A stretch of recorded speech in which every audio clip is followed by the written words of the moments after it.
twongeye kubasuhuza mwe mudasiba kubana natwe umunsi ku munsi, dushimira cyane abamaze gukora subscribe. twongeye no kubaha ikaze kandi n'abatarayikora namwe rwose turabashishikariza kuyikora. turabanza tubasuhuze, turabatashya cyane cyane ariko dushimira abayikoze, dushimira abakoze subscribe kandi abatarayikora namwe tubashishikariza kuyikora. Rega ntacyo bitwaye, se bitwaye, hari ibiganiro biri kujya bibacika mutari kumenya aho byabereye, si uko se. dore hano ibiganiro ni uruvunganzoka, ni urujya n'uruza. mukore subscribe kugira tujye tubana namwe mu biganiro bitandukanye tubagezaho, kandi tushimira cyane by'umwihariko abantu bari kutwereka ko bari kumwe natwe cyane haba muri komanteri, haba mu machat agiye atandukanye yacu, haba kuri WhatsApp no ku zindi social media dukoresha. hari abanyuraho bakaturya urwara cyane rwose. kandi abantu namwe mureba mukaza kumpa comment kuri WhatsApp, byaba byiza mugiye muyishyira aho nyine munsi y'ikiganiro kugira ngo nyine bikomeze biryohe. Urerega biryoha biganiriweho. niko bimeze. turabashimiye cyane, twongera gufata uyu mwanya nanone dushimira abaterankunga dufite. Yego. Bwana Alex, umuntu wacu cyane. umuntu mukuru muri quartier, umusaza mu gace. tukagira kandi turamutashya cyane, n'abakozi be turabasuhuje, n'abantu bose, abakozi be bumva ururimi tuvuga, n'abantu bose tumuriraho.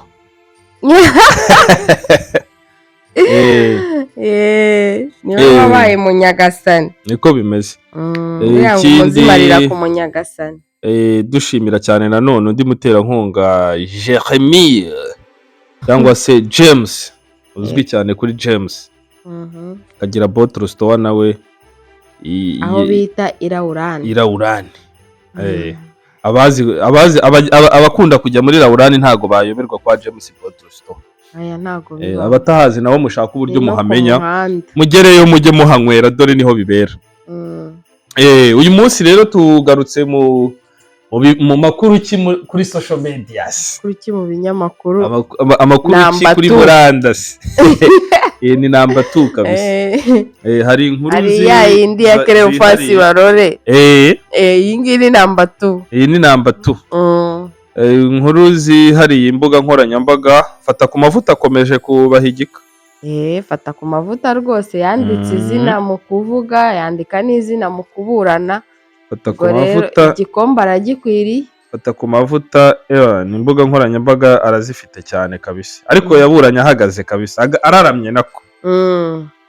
Aburanye araramye, avangamo utuntu tugiye dutandukanye twatumye akomeza kugarukwaho. Usibye ko mubo nabonye bagiye bavuga ko batanze ibirego mu bavugwa ko bashinja Fata ku mavuta cyangwa se bareze Fata ku mavuta. hari mwabona agiye mbona bagiye bavuga ko batatanga, nta kirego bigeze batanga. ukikomeza kuri ibyo bintu, nakwibaza ngo ese RIB yaba yarahimbye ibirego?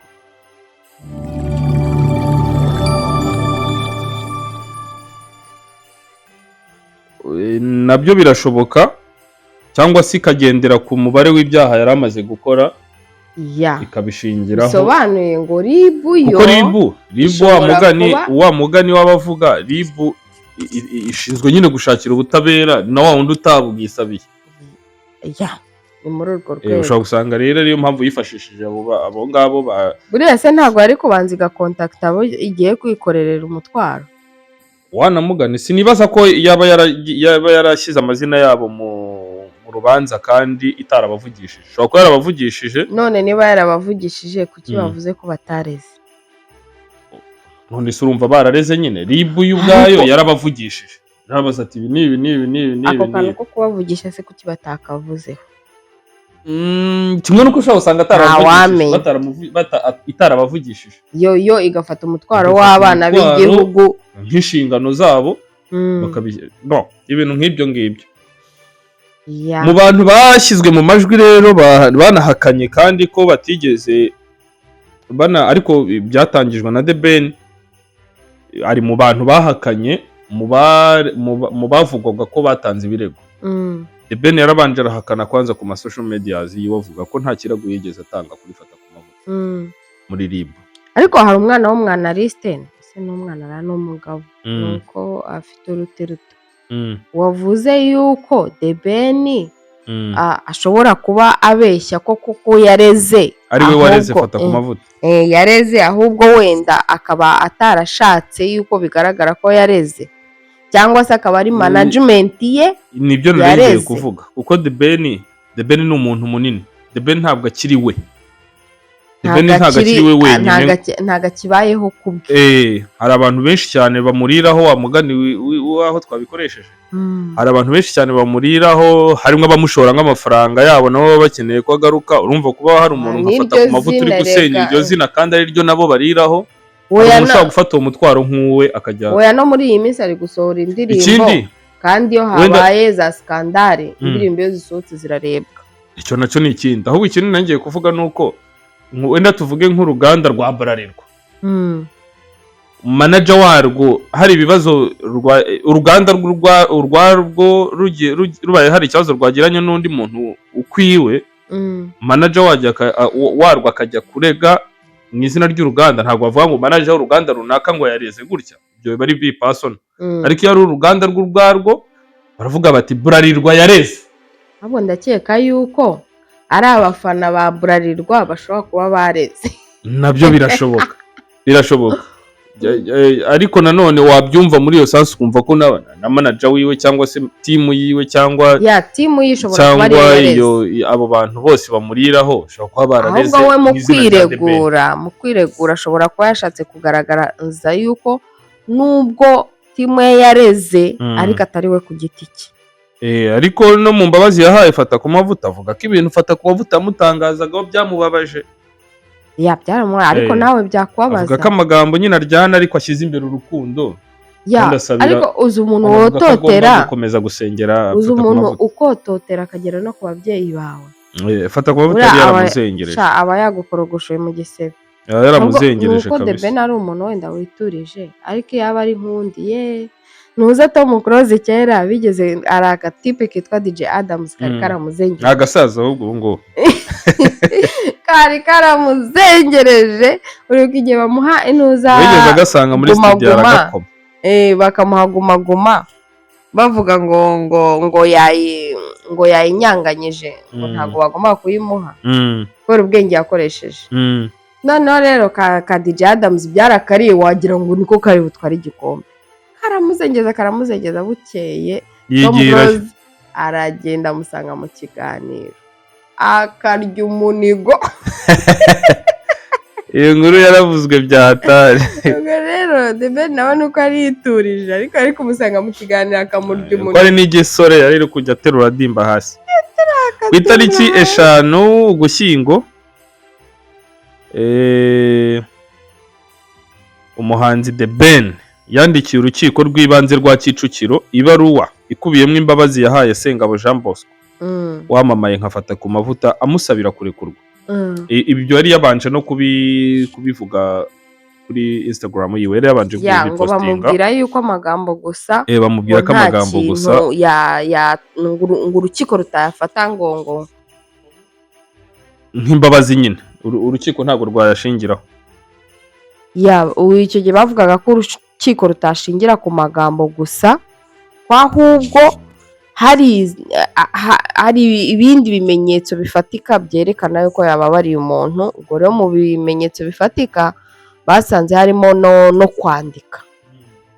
Kuko kwandika ni kimwe mu bintu bifatika urukiko rugenderaho. Ubwo rero The Ben urabona ikigaragara imbabazi yazitanze ko buriya watanze imbabazi ku muntazi gusabye bakanagutegeka no kwandika ushobora kubireka ukavuga ati ubu nse ko nazo yansabye n'ubundi ko byaba binyiviye ku mutima ubwo babikora cyangwa babyihorera. Ariko yafashe iya mbere aragira yandika rwose urupapuro rwose aranasinya arujyana no kwa noteri. mu rupapuro mu ibaruwa yatanze hano ndayifite. Iyo baruwa iragira iti njyewe, umutwe w'ibaruwa uragira uti gutanga imbabazi.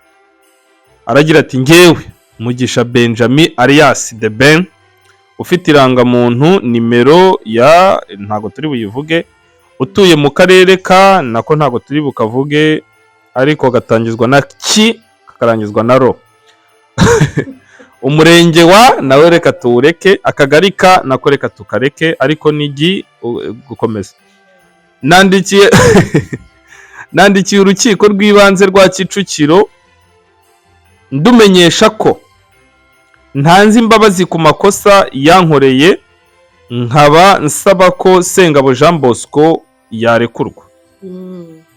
Mu magambo makeya agize iyi barwa nuko nguko nahagarukira. Yanditswe ku itariki 5 z'ukwa 11 2024. Hariho sinye ya noteri, hakajyaho na sinye ya The Ben nyirizina, The Ben alias Mugisha Benjamin alias ku bantu batabizi alias ni AKA. Nuko ubwo rero hari n'undi rero mu rubanza rwiwe nawe watanze imbabazi, uwitwa Bahati. We abanyamakuru banagerageje kumubaza, ariko narahira n'ababyeyi biwe ba kera. Ati ndarahira imbere y'Imana ishobora byose yo mu ijuru, nkurahiye ku mwana wanjye. Aya ni amagambo yasubije umunyamakuru wamubazaga iby'uko yaba yarareze Fata ku Mavuta. Agira ati nkurahiye ku mwana wanjye, nkurahiye ku mugore wanjye, sinigeze ndega Fata ku Mavuta. Bahati Makaca yahakanye ibyo kuregwa Fata ku Mavuta yivuye inyuma kabisa.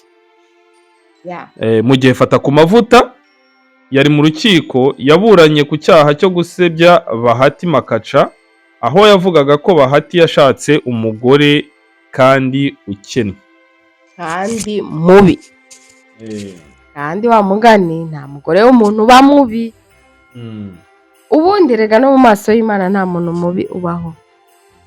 Byose nibyo twigira, kuko abo bakobwa bavuga ngo bafite amasura mabi, ngo bagize gute, usanga nabo bafite amahirwe yo kubona abagabo beza bitonda bafite n'amafaranga. Kubera iki? Nta muntu mubi mu maso y'Imana. Ubu rero we muntu, niba Imana yo ibona umwana wayo ari icyuki, we muntu urinde wo guhagarara ngo uvuguruze iby'Imana yamuremye.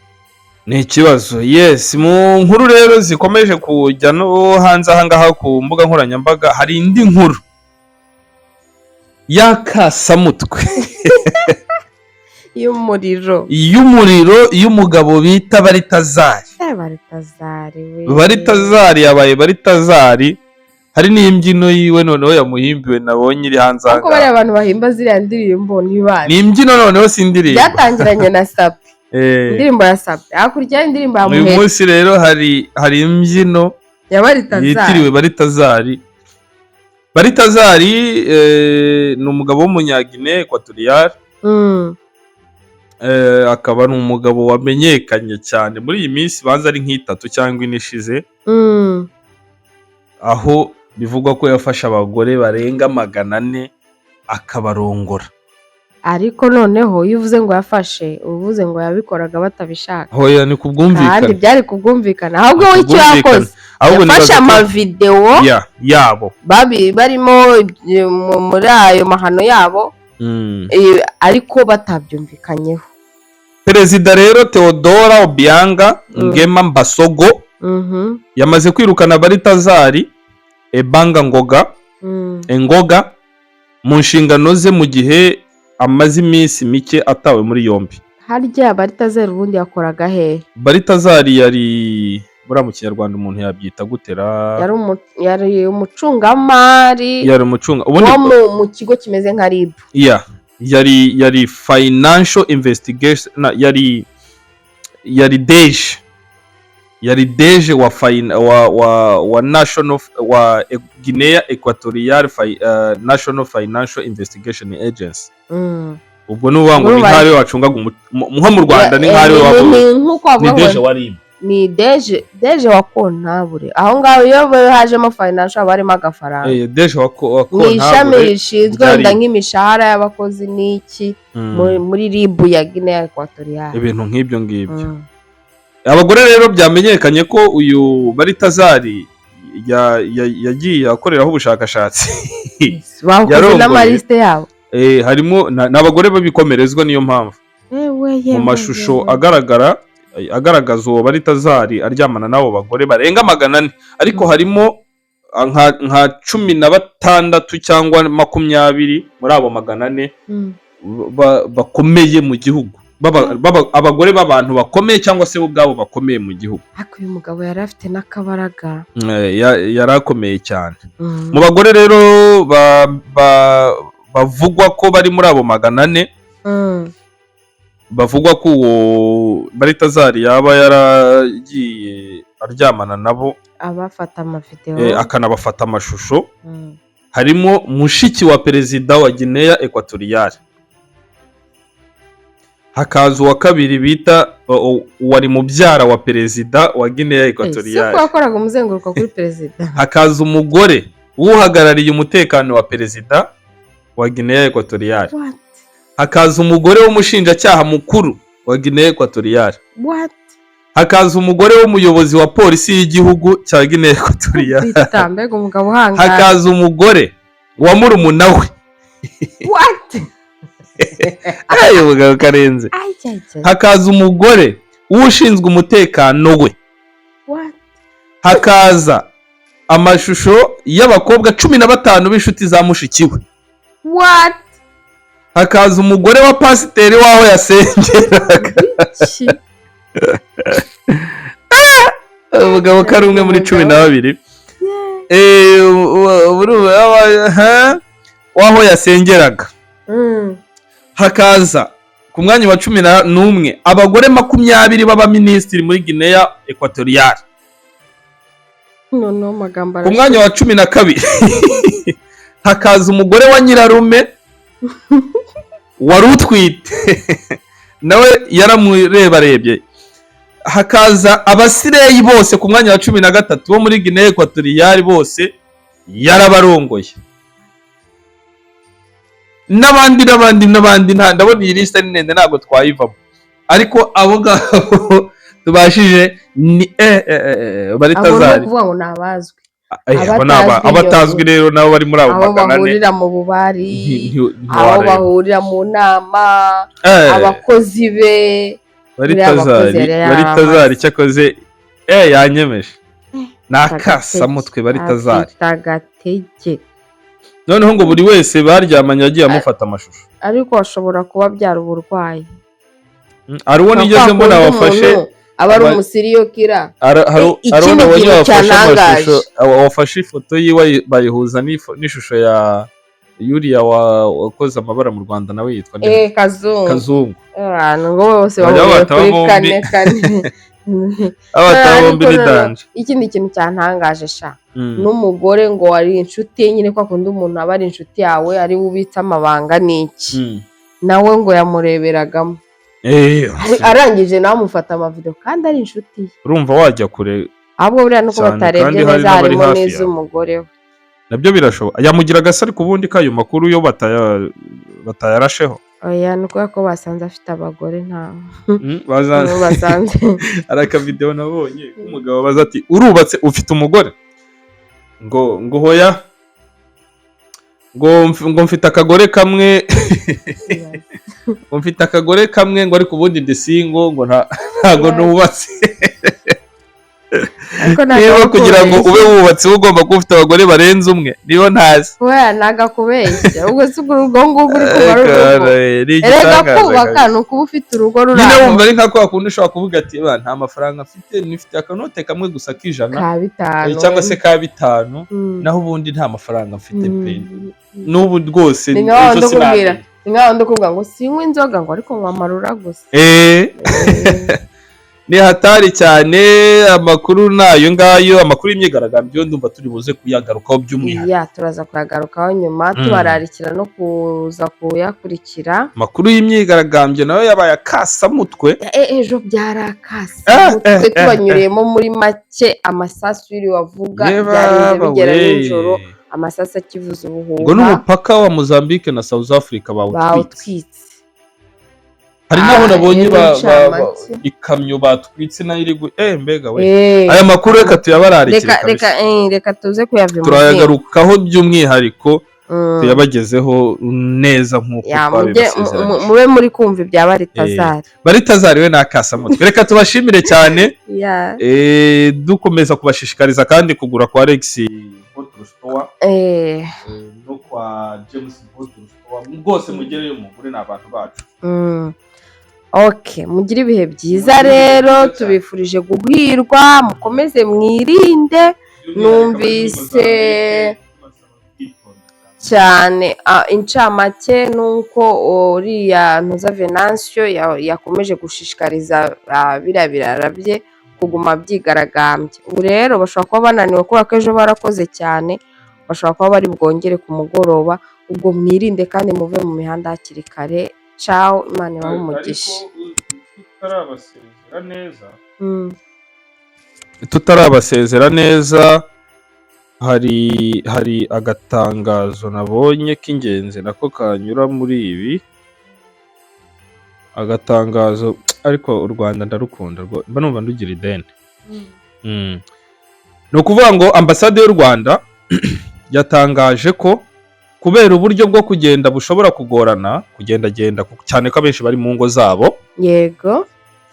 Ubuyobozi bwa RAC ubwo ni kuvuga ngo ni Rwanda Abroad Community muri Mozambique. Ubwo niyo yahoze ari diaspora. Buramenyesha ko umuntu wese wagira ikibazo gikomeye cy'ubuzima bigasaba ko agera kwa muganga, urugero nk'umugore ugejeje igihe cyo kwibaruka, uburwayi bukomeye se, ibintu nk'ibyo ngibyo, Croix Rouge yateganyije ambulance ebyiri zo kuba zakwitabazwa mu gihe bibaye ngombwa. Imwe iri muri quartier ahitwa Zona Verde, ni muri zone bita Zona Verde. Indi iri mu yindi quartier cyangwa se zone yitwa Magwanini. Hanyuma ubaye wayikenera wajya uhamagara kuri nimero 84 7 7 8 7 9 2. Ndumva nibidukundira turi buze no kuyinyuza muri aya mashusho kugira ngo wenda birusheho koroha. Reka tubashimire cyane rero, mwakoze kubana natwe. Imana ibarinde.